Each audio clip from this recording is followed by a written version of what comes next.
Hi, everyone. I want to share this little bit about working with your mind and your energy system to create bigger changes in your life.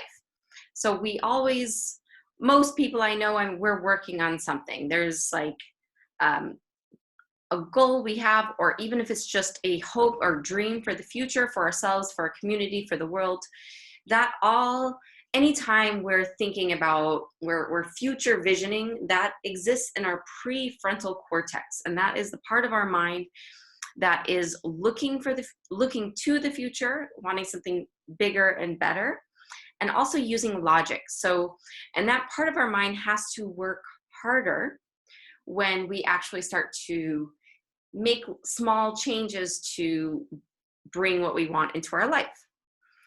When we do start to make those small changes, our amygdala, the survival center of our brain, gets activated. It'll get triggered, and it's going to try to trick the logical part of our brain into believing that it's not possible. So if we have already concluded that when I speak up for myself, if I stand up for myself in a room, certain people are going to abandon me. And so if that stems from childhood, maybe, so if I've concluded as a child that the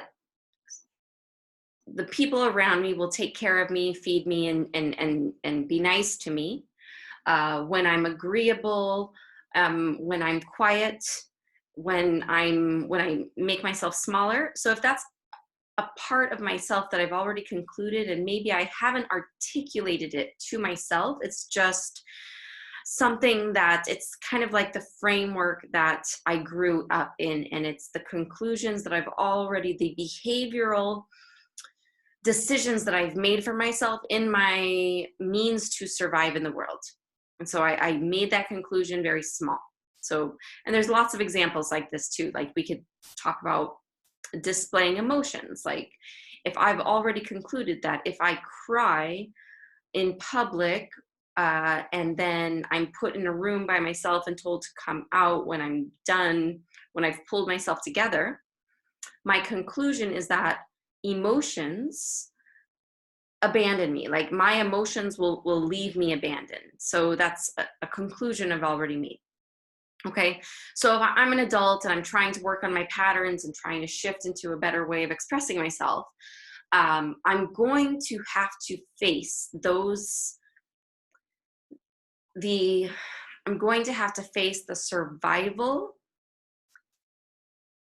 neurotransmitters that exist in my mind. And it's going to create, as I start to make actions, I'm going to feel survival triggers, and it's going to come up as panic, and it's going to come up as a lot of the thoughts can go to my logical part of my mind and make me think that if I start my own business, or if I start to redefine boundaries in relationships, I want healthy relationships, and I don't want these toxic people taking advantage of me anymore.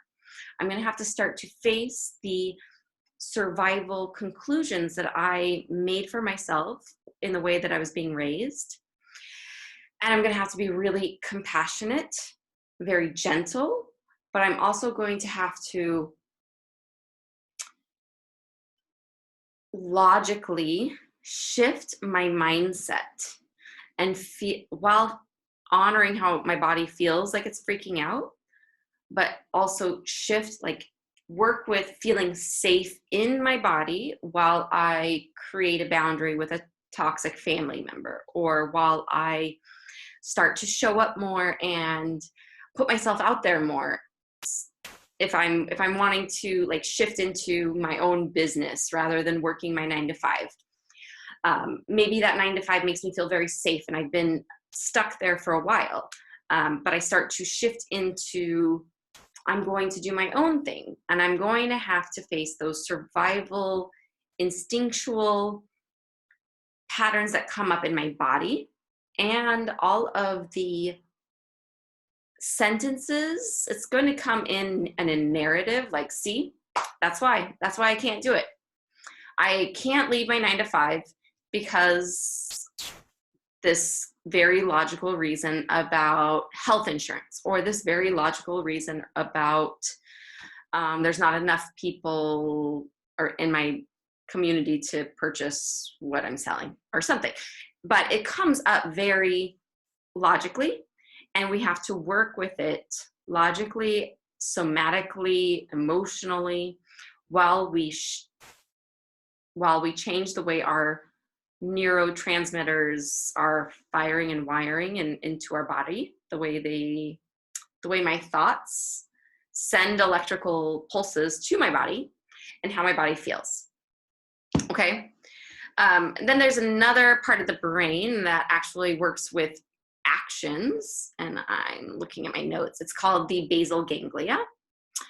And so that's the part of me that works with action. So I also have to simultaneously work with how do I feel when I'm making these changes, and how do I work with myself while I'm having a panic survival triggers and I still need to actually make these big changes in my life. I want to show up differently, and I need to